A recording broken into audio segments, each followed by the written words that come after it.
In today's video, I wanted to continue my journey through the main story featured in BioShock 2.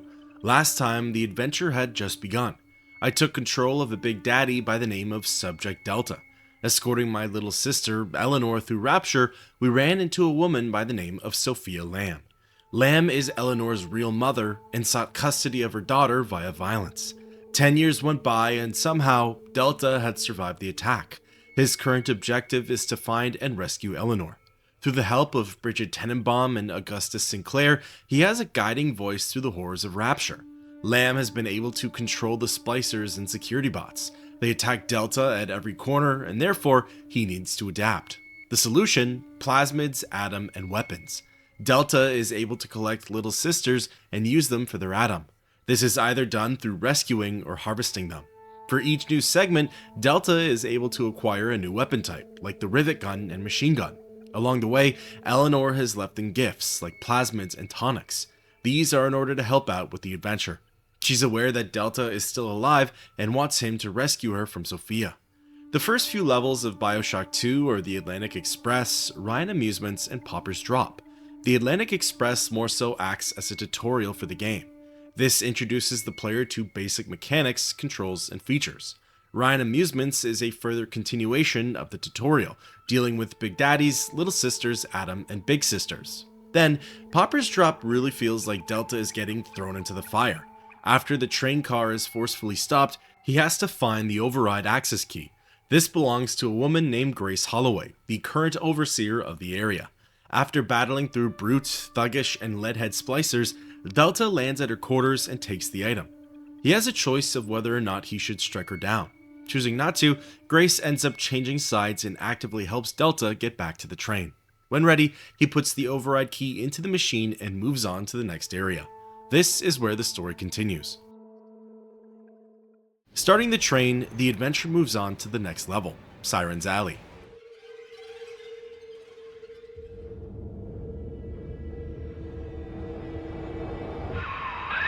Hear me, O ye who would murder the Lamb of God! Ye shall never reach her God!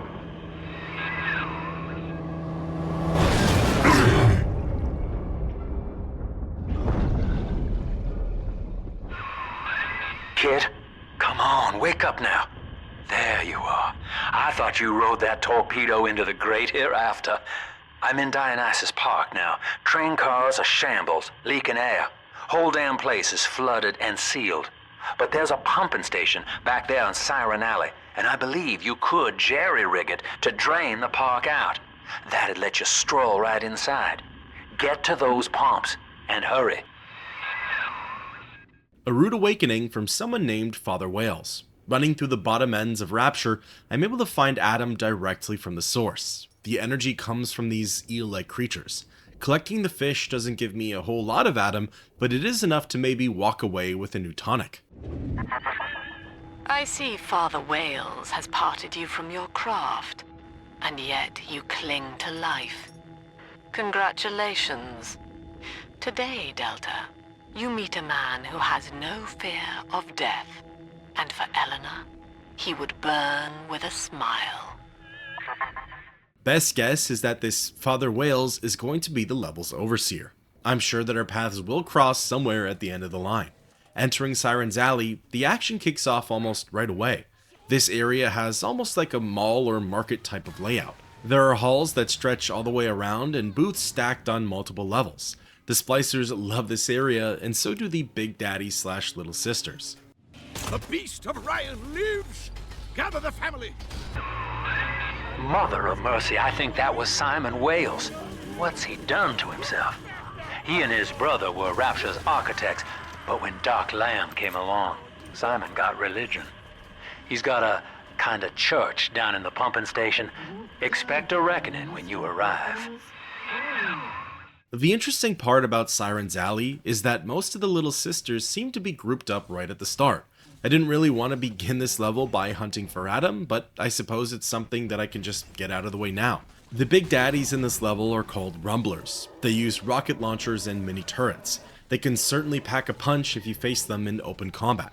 For now, I just decided to adopt the little sister and bring it to the corpses. Nothing different from the usual. This was probably a mix of the level layouts and the game generally becoming more difficult, but I did have a harder time defending the little sister from the splicers. As strange as it sounds, it felt like I had to put in more effort. The splicers were even more relentless, they attacked from all sorts of angles, and I had a wider area to try and cover. Admittedly though, the second corpse for the little sister was a bit of a wash. For whatever reason, only 2 splicers attacked, and that was it. The rest of the process was me just watching her extract the atom. I guess this made up for the challenging first round, but the future wouldn't be so bright. In any case, after bringing her to a vent and rescuing the sister, I ended up getting a nice gift from Eleanor and the others. You're not alone, Father. The girls you rescued are on your side. Check the Gatherer's Garden for a package. I guess there is a care package that comes with rescuing the little sisters. I just assumed that the big sister was that additional carrier, but I suppose not. You see, I'm learning as I go here. With one little sister out of the way, I was now focused on making a little bit more headway with the level. I think Mother knows I'm helping you like this. She's accelerating my treatments. Don't give up on me. Receiving the security command plasmid, I was now able to control who or what my turrets and security bots targeted. Admittedly, not my most used ability, but it was neat to have. However, when Security Command 2 comes around, that proves to be a real game changer. Making my way upstairs into the back of the room, I came across my next roadblock, a locked door. Daniel, you and I drafted Rapture's blueprint together. Wales and Wales, architects. Do you remember? But Andrew Ryan led us astray, my brother. Turned us from the Almighty. Dr. Lamb offers you salvation, Daniel. I ask only for proof that the barest flicker of faith remains in you. I left a gift for you at the Pink Pearl, in your offices. Find the code on it, brother. We shall pray together for your sorry soul. Heading back out into the hall, I came across a few surprises. Number 1 was a brute splicer. He was actually standing outside the door that I needed to go through, so there was no other option but to engage. Surprise number 2 ends up coming from none other but Grace Holloway. Sounds like Grace has had even more clarity since we last spoke. She now doubts Sophia Lamb and supports me further by delivering another care package. Definitely not regretting my decision with her. Then, surprise number 3 is the second Big Daddy / Little Sister duo. Again, I didn't want to deal with them so early in the level, especially back to back, but I guess it's better to receive upgrades earlier than later. After all, I did say that I'd make a little more headway into the level. I'd say discovering a locked door does the trick. So, engaging with the second Rumbler and defeating it, I again went through the motions with the little sister. This go around was a little more passive though, as I wanted to multitask by meeting this Daniel Wales. Entering the Pink Pearl, I received an interesting new weapon, the spear gun. This is the type of weapon that has a slow rate of fire and a one-off shot, but if placed properly, it's able to deal a lot of damage. Also, the ammunition can be retrieved, so in theory, you could never run out of spears. The Pearl was among the ritziest lodgings in Rapture, but during the war, the residents put themselves up for sale. Daniel's office is on the top floor, I believe. Along with the spear gun, I also got a hold of the shotgun. This one's pretty self-explanatory. But in fact, I've been picking up shells for it ever since Popper's drop, but haven't been able to actually find the gun until right now. As it stands, it's not my favorite weapon either, but with a few modifications, this thing could be able to pack one heck of a punch. Also, I just discovered that there was aiming down sights in this game. At first, I didn't really think I'd use it, as hip firing has gotten me this far. But as the game went on, it became more and more useful. Fortunately for me, the first corpse for the little sister was in and around the Pink Pearl, so I was still able to knock multiple things off my to-do list while in one area. Again, I could notice an increase in difficulty when it came to defending her, and this time round, I didn't luck out with a splicerless run. In fact, by the end, I found myself facing off against a brute. As far as I can recall, this is the first time that's happened. As for the second corpse, well, I'd have to wait a little while longer. It was actually tucked away somewhere beyond the locked door, so in order to get to it, I'd need to actually progress with the story. Hey, fine by me. Advancing through the Pink Pearl, I came across yet another statement I'd have to walk back on. As it would turn out, there are in fact spider splicers in BioShock 2. Furthermore, they're bigger and stronger than ever. That has to be Daniel. Hunt him down and pin his ears back, kid. Finding Daniel Wales comes with the reintroduction to spider splicers. These things are mostly melee fighters as they hack and slash away with hooks. They're also able to hurl projectiles at Delta, and to make them even creepier, aka more spider-like, they can crawl on the walls and ceiling. So far, of the splicers, they seem to be the tankiest, barring the brutes of course, but those are more so special encounters. For this portion of the Pink Pearl, I found myself chasing Daniel through the complex. Along the way, I came across several audio recordings from Daniel. They detail his and Simon's, Father Whale's, past. Sinclair hinted at it before, but these two were big players in Rapture's design and architecture. They were hired on, brought into the city, and ultimately fell victim to its chaos. Daniel now runs the brothel, aka the Pink Pearl, and Simon is the leader of the church here in Siren's Alley. The two are estranged, and while Simon is a part of Sophia Lamb's family, Daniel isn't. In fact, Daniel detests her. Speaking of which, Daniel Wales is technically the first boss fight that Delta has in the game. That is, if you don't include the big sister fight. Daniel duels with a shotgun, lobs Molotov cocktails, travels with a security bot, and uses the local splicers to his advantage. He's got a decent amount of health, and if you're not careful, he can easily wear you out. Luckily, some anti-personnel ammo, a few spears, and perseverance seem to do the trick. After defeating the Irishman, I was able to secure the code for the door and listen to his last audio recording. Tonight, I had a pain in me head. This time it wasn't from the wine or the whores. So naturally I came up to my office to murder it with a drink. And there on my liquor rack is a bottle of sacramental wine from my dear brother Simon. And of course the vintage date on the label is the code to enter his territory. 1919. I should pass his bleeding wine through my system, send it back warm. Faith, Delta. It lives within us, yet beyond us. Daniel Wales lacked it. Father Simon Wales does not. The faithful do not die in fear, as you did. We achieve martyrdom. With the code in hand, I was free to return to the locked door and gain access to the next area. This is obviously where the story continues, but also where I'd find the second corpse for this little sister. Now through this junction is the rest of the alley, including the very pumping station we're after. Father Wales has been recruiting holy rollers down there for Lamb. If only this next step would be as simple as putting in the code 1919. In BioShock, it's never that easy.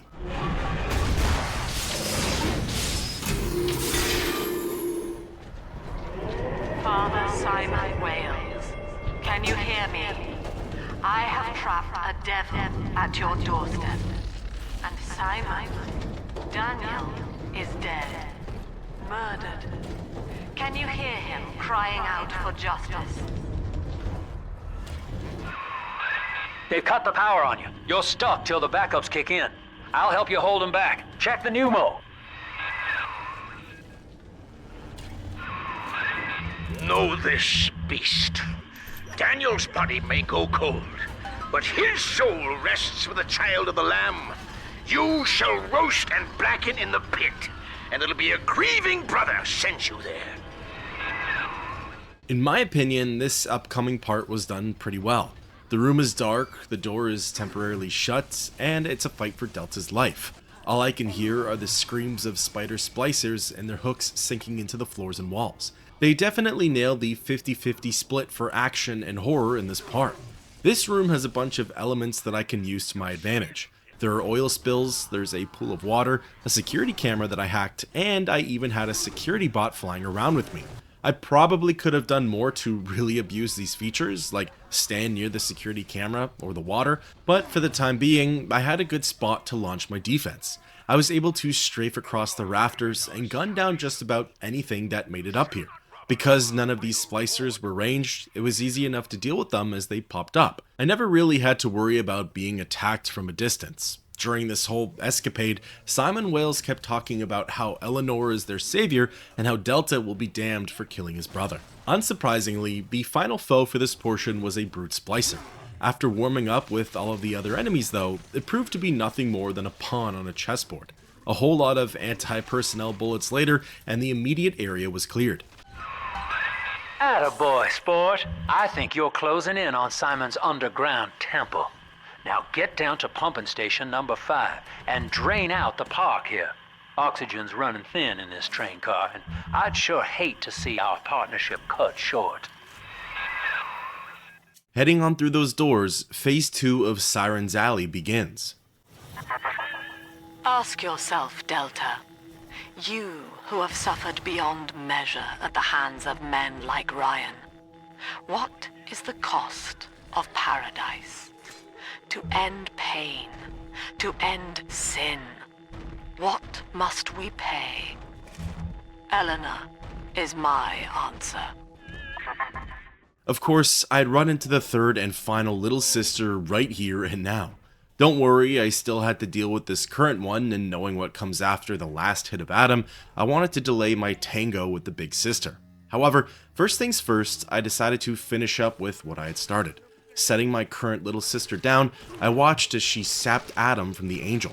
This time around, I dealt with all manner of splicers, leadheads, thuggish, and spiders. Again, not the easiest area to cover, simply due to all of the open pathways and exposure, but the job got done. After dropping her off at the vent and rescuing the sister, I was then free to move on to the next questing area. So far, I've had access to more Adam than I knew what to do with, so I definitely didn't feel the need to ever harvest the girls. Plus, knowing that it gets made up for with not only the big sisters, but also the gifts from Eleanor, I'm definitely good with my current trajectory. Each of you know the child of the Lamb. Through Adam, our souls shall pass into her holy blood and will be reborn as a single immaculate body. At this point, Simon Wales is starting to get desperate. He's calling all of the splicers to him and trying to unite them under one cause, taking down Delta. Sounds familiar, doesn't it? Also, after buying up heaps of tonics and plasmids, I was starting to learn which combinations make Subject Delta tick. For example, Freeze in the drill, incredibly powerful. This 1-2 combo destroys splicers in an instant. In fact, Freeze is good with just about any one-hit wonder type of weapon. The issue though is that I can't come back and loot the corpses, as there's literally nothing to get a hold of. It's either deal with an enemy and be done with it in an instant, or take my time and actually gather the resources. What the beast is upon us, children. It wears a hide of iron, and its hands are death and change. It would seize the child from us, and with her, paradise itself. Be ye soldier of the ground, or angel of the sky, we must stand fast and send it howling back to hell. It was only now that I found my first weapon upgrade station. Given how far I've made it into the level, I figured I had to have missed at least one. I'd go back for it, but only when the time was right. For now though, I decided to hone in on the spear gun. I had a feeling that if properly outfitted, this thing could become a weapon of mass destruction. One shot, one kill type of mechanics. It was a good thing too that I made this modification, as in the next room over is where I'd find Father Wales. This is phase 3 of the level. Simon and his followers were held up in Siren's Alley's cathedral. Here, I'd undergo another big boss fight, taking on the second Wales brother as well as some splicers. Simon also had a security bot following him, although instead of being a leadhead, he was actually a spider. He specialized in leaping around the space, evading my shots, and letting off powerful melee attacks. His projectiles were also particularly deadly, as they usually hit their mark. There were times during this fight where I thought I could have tried harder. I experimented a lot with the different types of ammunition that I'd picked up for my newer weapons.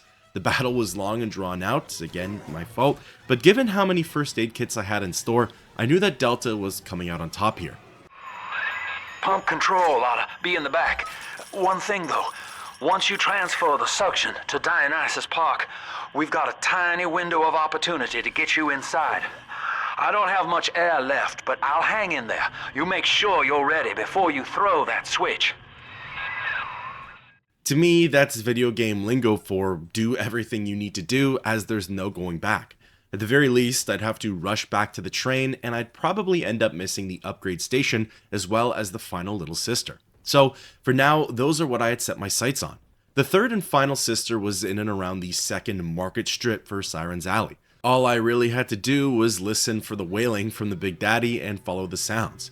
As for the upgrade station, well, that one was anyone's guess. I'd have to do some exploration in order to find it. One problem at a time, I suppose. Clearing out the vicinity of splicers, I was clear to engage the Rumbler. It's sad to say that for this level, it took me until Big Daddy number 3 to use telekinesis. These guys were letting off explosives and shrapnel that could easily be countered with a simple plasmid. That was it, they were really just one-trick ponies. I wouldn't say that I had much trouble with the past two, but the third and final battle was certainly the easiest. From there, I escorted the little sister to the two corpses. Again, all things considered, these were some challenging matchups. The splicers attacked from every which way, and there was never a dull moment. It's of course a purposeful design for the devs too, to have the angels placed in their specific locations. Each spot typically has some advantages as well as disadvantages to their placements. Plus, the spider splicers ended up taking up a lot of my firepower. I found that I had to keep my focus on them the longest, and that usually made way for other splicers to enter the battle. Rapture forbid I found myself taking on 2 or 3 of them at a time. Those encounters would end up becoming very long ordeals. In any case, Siren's Alley's little sisters would end up being a bit of a wake-up call for this playthrough. The true testament that as the game goes on, the enemies become harder and harder. Once the little sister was rescued, I heard that infamous ear-piercing screech and that anxiety-inducing score. I really didn't have the ammunition or supplies to last in a big fight like this, my fault for coming unprepared. So, while the big sister stumbled through the level, I did my best to rush over to the nearby vending machines in search of salvation. Plasmids and tonics came first, then I went for first aid, Eve, and some rivets. At least I'd have something to slowly knock her health down with. That and the fire plasmid also worked wonders. However, after gaining access to the ammo machine, I was back on track. A couple of heavy rivets later, and the big sister was down for the count. That was it for the little sister portion of the level. Now, I just needed to work on finding that upgrade station. It took a fair bit of searching and exploration. As the game would have it, this second one was tucked away in a place called the Mermaid Lounge. This little bar area was in the first stretch of Siren's Alley. Of course, it was home to its fair share of splicers. The station itself was on the first floor, but it was locked behind a security gate. Heading on upstairs, there was a hole in the floor that led straight down to it, but it too was locked. Looking through a window, I could see that just beside the gate there was a control panel. This was only accessible via hack darts. Remember earlier when I mentioned that these things would be better off used at specific times and places? Well, this is certainly one of those moments. Gaining entry, I was able to leap down and put this level's final upgrade into the shotgun. As of this moment, my biggest complaint with it was its clip size. Well, being able to increase that from 2 shots to 6 was like a dream come true. At point blank, this thing was already deadly. Now I had a little bit of breathing room with that extended damage output. Officially, Delta was now done with Siren's Alley. There was nothing more for me here. Well, technically there was if you include collectibles and audio recordings, but you get what I mean. Heading back to the church, this time I pushed past the congregation area and went into the back rooms. Here, I could activate the pump controls and divert the emergency pumps. Do you think me a tyrant, Delta? Vying for control of a dead man's dream? The city is nothing. Rapture must die so that Eleanor may rise from its body. Allow me to demonstrate.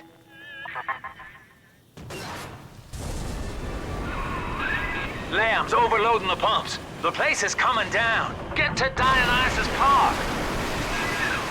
Yeah, good thing I dealt with everything beforehand. Something tells me that now wouldn't have been a good time to go exploring for the little sisters and Power to the People machine. Fleeing Siren's Alley, I encountered some splicers, but most were in some kind of a trance. Almost like they had given up hope and just threw in the towel. Subject Delta, I want you to commit this moment to memory for me. This howling, brutish slog through the dark. This is who we are. Get out of there, kid! There were, of course, a few enemies that still wanted one last fight, namely the spiders. It's always the spiders. However, given with what was coming, I kind of figured that the writing was on the wall for just about everything in Siren's Alley. The place was flooding, and realistically, the only beings that can survive underwater are Delta and the other Big Daddies.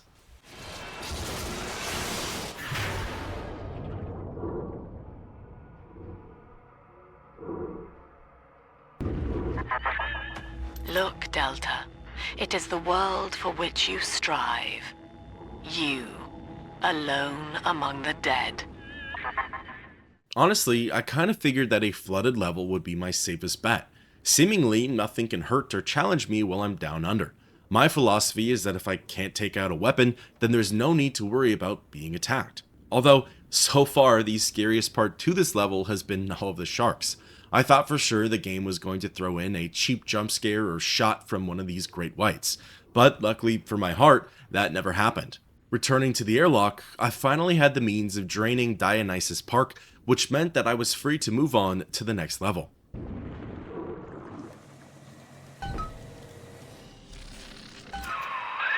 Dionysus Park was owned by Sophia Lamb, Chief. Sort of a private retreat for her social experiments. One night it flooded, killing all her guests. Papers said it was cult-related. Come on up to the train station. Let's rendezvous. In comes level 6 of BioShock 2, Dionysus Park. In my opinion, this is among the most unique levels for both BioShock 1 and 2, at least in terms of premise. The game will be getting into what that is exactly in just a moment. In the meantime, Delta gets introduced to another splicer from Andrew Ryan's era, the Houdinis. These guys are up there with the spiders in the sense that they're challenging and have interesting gimmicks. The Houdinis are able to teleport in and around the room, leaving only a puff of red smoke in their wake. Furthermore, they attack Delta with the incinerate plasmid. As far as I can tell, these are the first splicers that literally fight fire with fire. Attention! Subject Delta has drained and infiltrated Dionysus Park. His death is our rebirth. The life of the people's daughter is in your hands. In any case, for the Houdinis, add another challenging foe to the roster. It gets touched on more as Delta runs through Dionysus Park, but this section of Rapture has been underwater for quite some time. So much so that it heavily leans into the aesthetic for this level. Things are covered in barnacles and coral, everything is waterlogged, some chambers are still partially flooded, and there are even fish flopping around on the floor. Although, somehow, life has been able to continue on down here. It's not just the splicers, it's also the park's previous inhabitants. No! Get back! She's my little girl!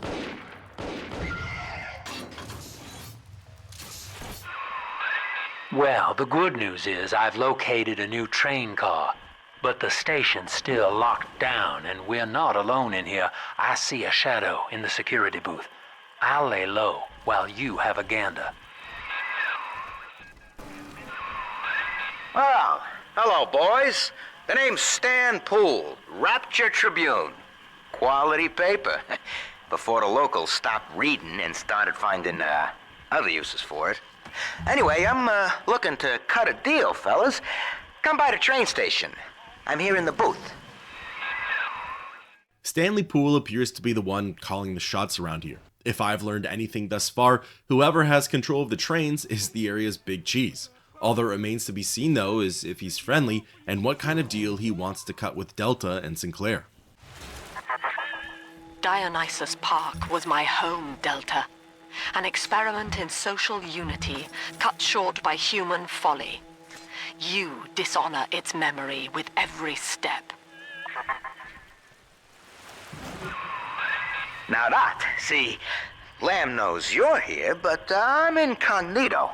Thing is, since you drained out the park, the little sisters are already starting to, nose around, looking for Adam, and, I can't have that. That's a small glimpse into how Stanley keeps the park operating. By staying off the grid, i.e. having most of the area flooded, there's no flow of Adam down here. Now, Adam means no little sisters, no big sisters, no big daddies, fewer splicers, and no attention from Lamb. However, as Pools pointed out, Delta draining the water from the area has brought life back to this part of Rapture. Under most circumstances, that'd be a good thing. But for this area, not so quite. Interestingly, it didn't take me too long to find my first upgrade station for this level. It wasn't quite like Siren's Alley, where I only grew stronger at the end of the mission. I was lucky enough to start out this adventure with a big modification to my shotgun. As would just so happen, that weapon would go on to be the unsung hero for Dionysus Park.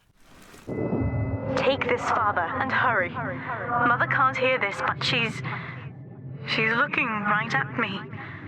And her face. Eleanor has been able to keep up with her part of the fight. She's still doing a good job at smuggling items out from wherever she is.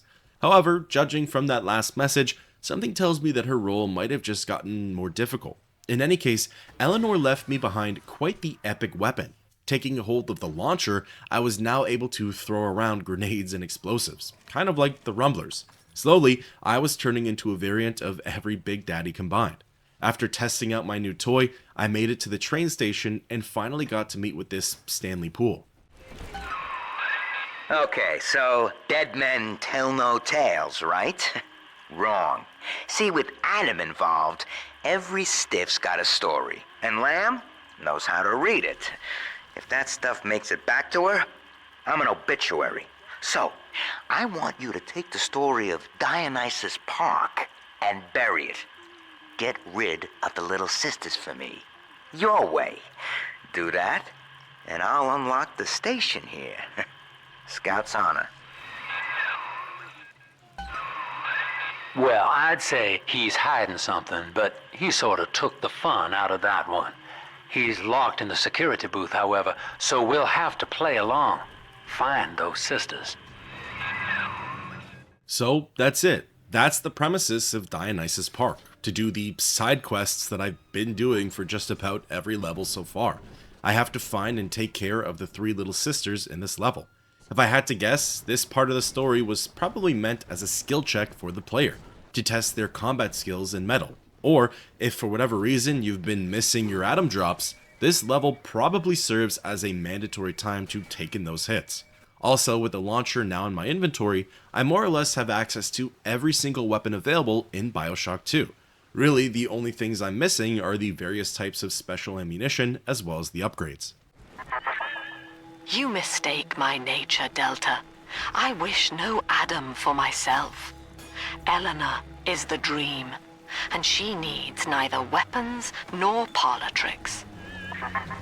The little sisters are scattered in and around the park. Each one is in a separate area, and of course, there are leagues of splicers in between them and Delta. There she is. Little Tyke wants to be in pictures. Real cute. Now get rid of the muscle and deal with her. The 3 big daddies in the park are all bouncers. As I've said previously, they pack one heck of a punch if they land a hit with their drill. However, I find them easy enough to evade, especially if you're in a big area.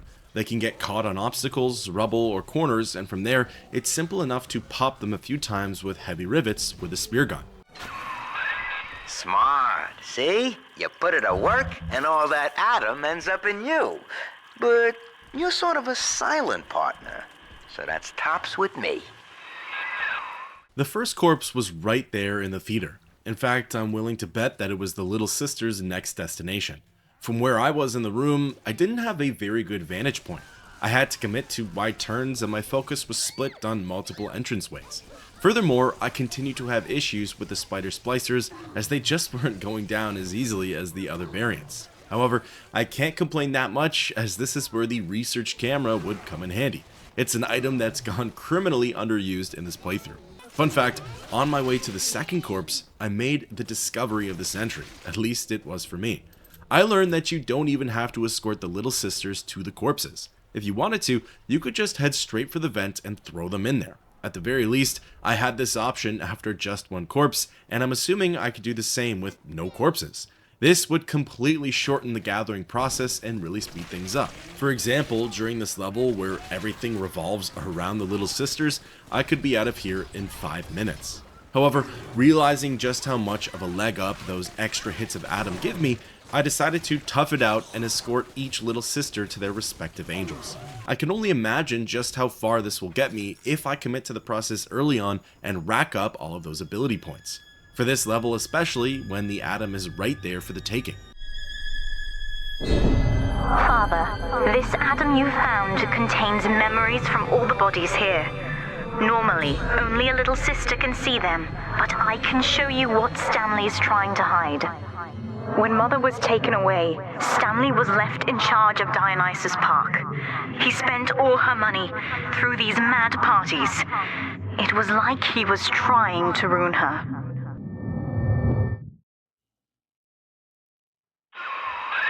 You okay there? Keep your eye on the brass ring, brother. Find the rest of the sisters. Slowly, the story of this level is starting to piece itself together. It's shaping out to be that this Stanley might not be such a great guy.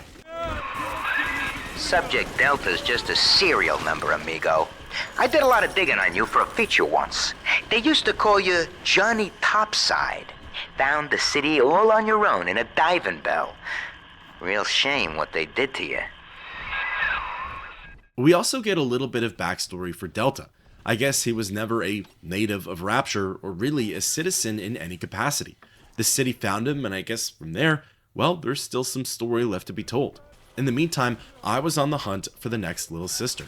The first one really sapped up my resources, so I had to do my best with stocking up at vending machines. Truly though, this was the first level where I felt like I could never get ahead with my money. I was rich for the first bit of this playthrough, but now it seems like I'm barely able to scrape by. I'm spending faster than I can earn, and ammo's getting spread thin. As for this next little sister, I found her in a place called the J. Fisher Gallery. There she is. Get her. I hope that bodyguard ain't one of your long losts. Taking out the bouncer was business as usual. This time, I tried out the launcher and that thing worked wonders. I was essentially able to stun lock the Big Daddy via electroshock and then fire off a frag grenade at point blank. This cycle continued for a bit until I was essentially out of ammo. From there, it was back to the heavy rivets. As he got stuck on the walls and corners of the gallery, those were able to finish off the job. The first of the corpses for this little sister was right here. I was in a pretty exposed spot, but I did have the advantage of one security camera in the room. Albeit, none of the splicers tripped it until the progress bar was over 3/4 full, but sometimes just knowing that there's extra precautions in place is half the battle. Again, it was a slugfest on my end, but at this point, what's not when it comes to watching over the little sisters? As for corpse number 2, it led me into quite the unique space. This chamber was completely frozen over. At every corner and turn, there was either a security camera or a turret waiting for me. While daunting, this couldn't have come at a better time. More machinery means an easier showdown with the incoming horde of splicers. It was kind of sloppy and it took me a while to do, but I eventually hacked into every single piece of technology that was around here. If a splicer moved so much as an inch, at least one of these bad boys would be able to spot them. Setting myself up in the corner, I put down the little sister and let her get to work. Surprisingly, the cameras and turrets were not as effective as I thought they'd be. They did a great job at stopping enemies, but I was hoping they'd do an excellent job. One where I barely had to use any of my own ammunition. Believe it or not, even though I was in a room that was frozen over, I never touched the incinerate plasmid. Looking back on it, I am a little curious to see what was buried beneath the ice, but for now I'll just have to let it go. Dropping off this little sister at the nearest vent, I received another message from Eleanor. That's me there. I confronted Stanley. Said I'd tell Mother what he had done. He panicked. Took me away and sold me to an orphanage. I tried to fight back. I remember biting his hand, but... Father, he's the reason I was turned into a little sister. Well, there you have it. Stanley kidnapped Eleanor Lamb and sold her or donated her to Tenenbaum's Little Sister experiments. In many ways, and for many people, this guy should be public enemy number 1. Adam is Rapture Delta, the finest minds of paradise in a single sublime mosaic. Eleanor. Consider the genius you deny her with every stolen drop. Now, you were just a deep-sea explorer with iron cojones, pal. The public gave it a nickname, but Ryan was sure you were a spook, so his people locked you up, erased your damn name. Goodbye, Johnny Topside. Hello, Subject Delta. When all this is over and we're divvying up Rapture's bounty, you and I'll be holding court on a private island, son. Think of it, each world power on bended knee, holding a bouquet made of money.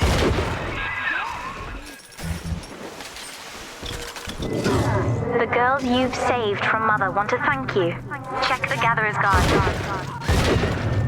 So it's also revealed that Delta was taken against his will and brainwashed into becoming a Big Daddy.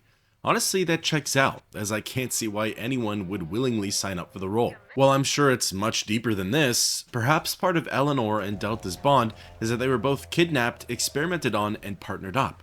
Now, a while ago, I mentioned that I'd eventually get a hold of a plasmid called Security Command 2.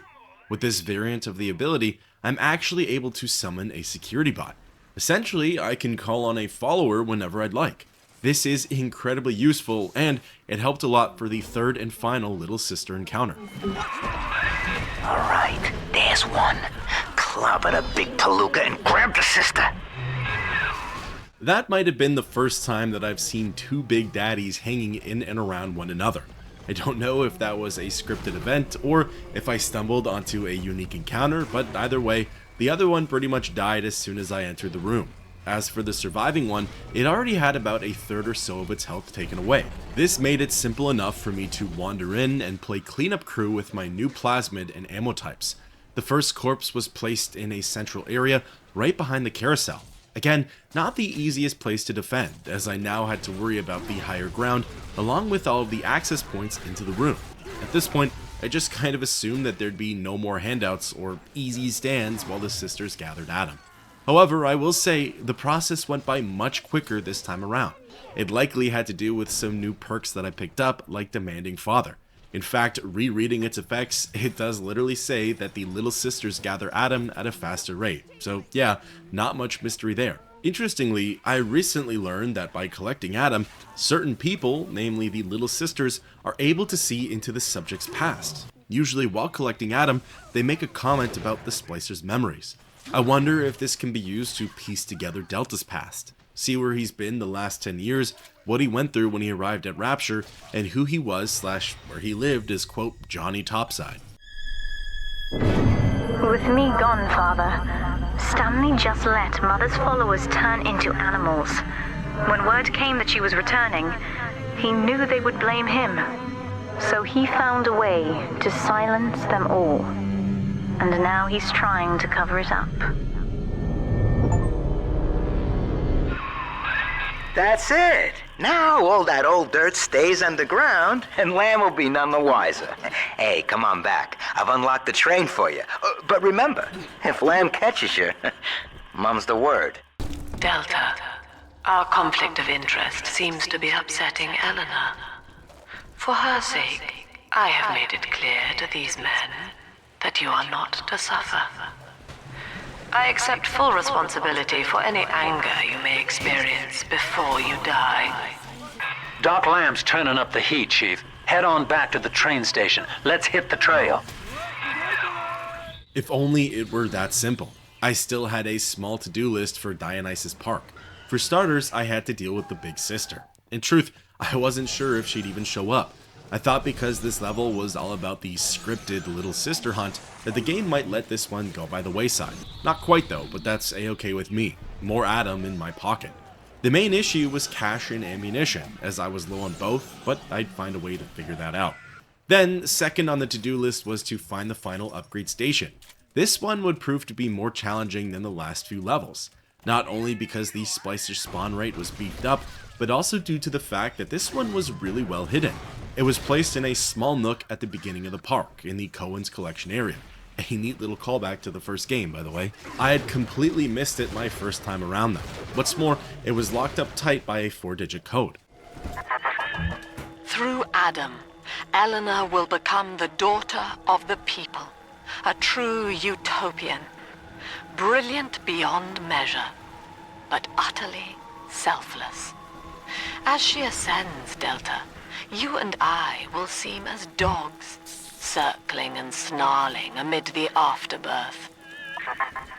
So, while wading through the waves of splicers, wasting ammunition and cash, I managed to find the audio tape that held the passcode to the door. It was recorded by a boy who had a crush on one of the little sisters. As a present, he left her a rose in the same locked up room. I'm not sure if it's just a collectible or if it'll have some use in the future. Maybe that's something we'll see later on. In any case, accessing the power to the people machine, I decided to invest in the next upgrade for the spear gun. It gave me increased zoom while aiming down sights.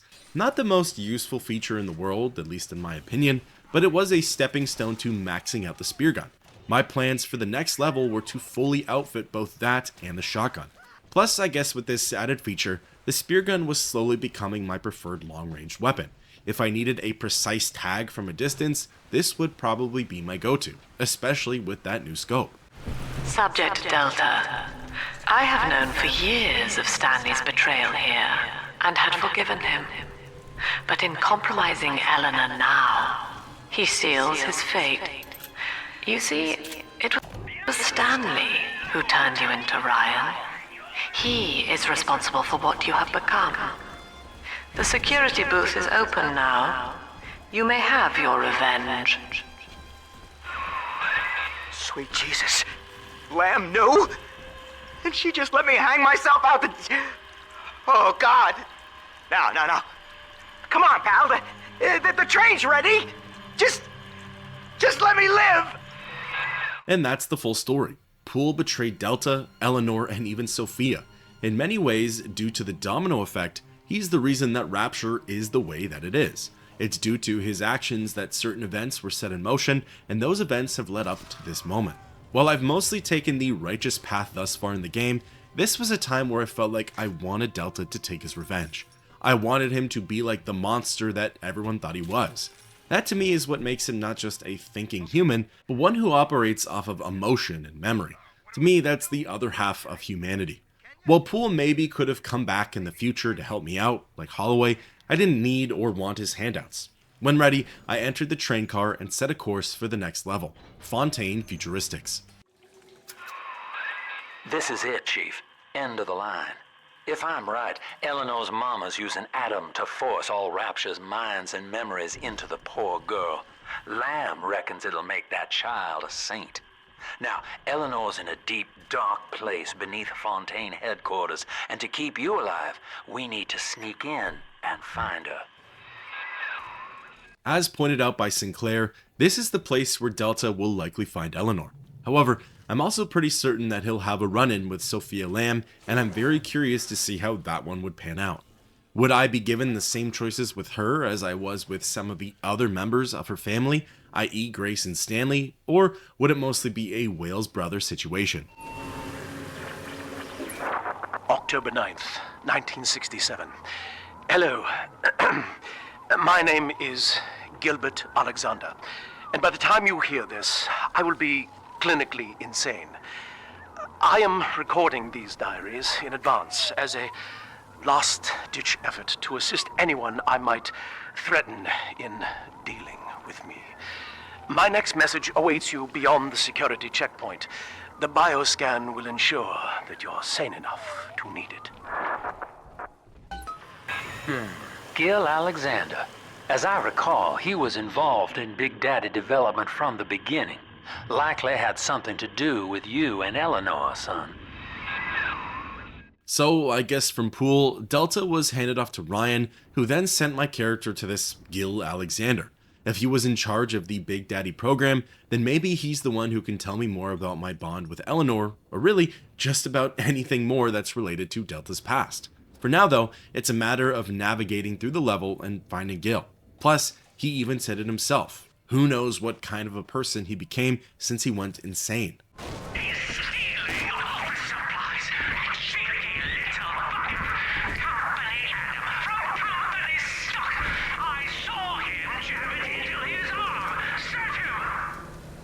But Mr. A, wasted already. Ain't none left. Mr. A, I am your employer, boy. What is my name? Alex the Great. Now it remembers. Too late, my friend. Too late. It's like building... Dismissed!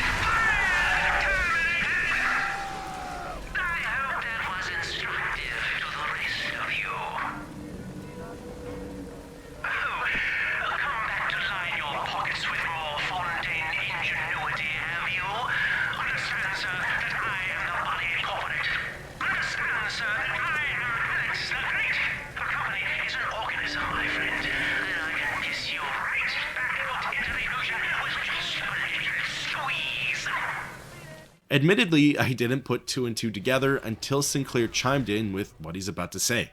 Talk about oblivious. At this point, I'm certain that Delta has a lot of work cut out for himself. Alex the Great?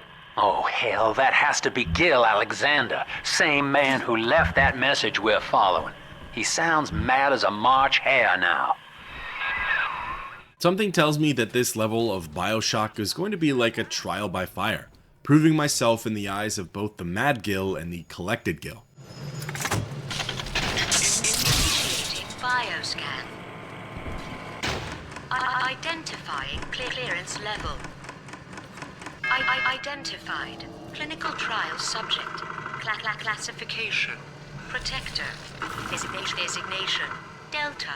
Status. Deceased. Error. Updating status. Please stand by.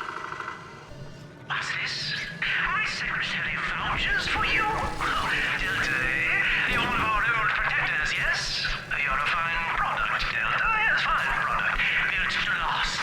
Say, don't look now, but I believe one of your old colleagues wants to welcome you back to the office. In comes the first trial, Big Daddy versus Big Daddy. This one is Alpha Series and all things considered, from a distance not too tricky to take out. It uses the launcher, and through the telekinesis plasmid, it should be easy enough to throw just about everything back at it. Once my brother in arms was defeated, I was granted access into the next locked up chamber. Here, I'd have another meeting with the sane Alexander. Hello again. I have been exposed to a massive dose of substance Adam. By the time you hear this, I will have armed this facility's defenses en masse. You, my friend, must therefore penetrate them and kill me. Please believe that if I could have done it myself...